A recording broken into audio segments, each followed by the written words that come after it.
ये सब इंसान खाने वाली चींटियों से घिरे आग के घेरे में फंसे थे। अगर आग का घेरा खत्म हो जाता तो सूरज निकलने से पहले ही ये चींटियां उन सबको खत्म कर देती, लेकिन तभी लड़के के दोस्त ने उसे धक्का देकर आग की सर्किल से बाहर फेंक दिया और इंसान खाने वाली चींटियों ने उसे घेर कर खा लिया। अगले ही पल लड़का अचानक चौंक कर जाग गया और पाया कि वह वापस गेस्ट हाउस के सामने आ चुका है। तभी उसे एहसास हुआ कि उसे दोबारा जीने का मौका मिला है और वह वही गेस्ट हाउस के सामने आ गया जहाँ ये हादसा होने वाला है। उसने अपने पैरों के पास चींटियां देखी तो घबराकर जोर से चिल्लाने लगा और सबको कहा कि यहाँ से तुरंत निकलना होगा, लेकिन उसका दोस्त और गर्लफ्रेंड उसे पागल समझने लगे और मजाक उड़ाते हुए बोले कि वह तो चींटियों से भी डरता है। होटल का मालिक तुरंत एक केतली में उबलता पानी लाकर सीधे चींटी के बिल में डाल देता है। ये देखकर लड़का बुरी तरह घबरा गया और उन्हें समझाने लगा कि ये इंसान खाने वाली चींटियां हैं और आज रात जरूर हमला करेंगी, लेकिन किसी ने उसकी बात पर भरोसा नहीं किया। उल्टा उसे पागल कहकर गेस्ट हाउस के अंदर चले गए। लड़के की जूनियर सहपाठी अपने कमरे में जाने वाली थी, लेकिन लड़के ने उसे चिल्लाकर रोक दिया और बोला कि वहाँ मत जाओ वरना छत का बीम गिरकर तुम्हारी टांग टूट जाएगी। होटल का मालिक और जूनियर दोनों उसे पागल समझने लगे, लेकिन जैसे ही उसने यह कहा छत का बीम सच में टूटकर जमीन पर गिर पड़ा। जूनियर पूरी तरह हैरान रह गई।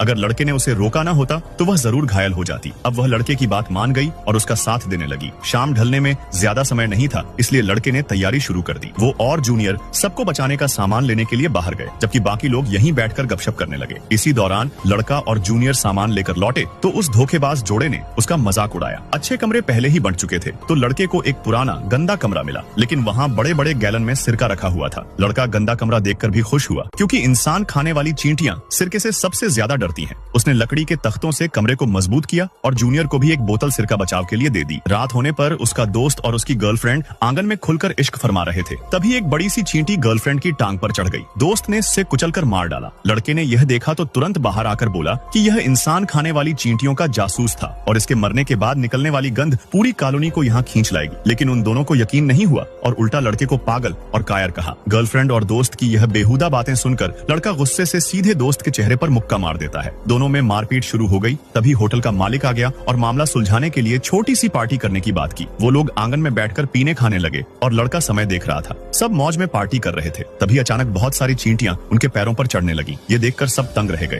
पहले पार्ट में हमने देखा कि इस लड़के को पहले ही पता चल जाता है कि उसके साथ क्या होने वाला है। उसका दोस्त उसे धक्का देकर इंसान खाने वाली चींटियों के झुंड में फेंक देता है और सारी चींटियां उसे चबा जाती हैं। लेकिन तभी अचानक वह देखता है कि वह फिर से उसी गेस्ट हाउस में है जहां वे लोग घूमने आए थे। लड़का सबको वहां से निकल जाने के लिए कहता है, लेकिन सब उसे पागल समझकर गेस्ट हाउस के अंदर चले जाते हैं। रात को जब सब एक छोटी सी पार्टी में मस्ती कर रहे थे, लड़का बार बार घड़ी देख रहा था। तभी कुछ चींटियां दो लड़कियों के पैरों पर चढ़ जाती हैं, जिससे वे डर जाती हैं। उसी समय लड़के का दोस्त अपने सिर पर कुछ गिरने का एहसास करता है और जैसे ही वह ऊपर देखता है उसे एक बड़ी सी चींटी दिखाई देती है और वह डर के मारे चीख उठता है। लेकिन जब सब उसकी तरफ देखते हैं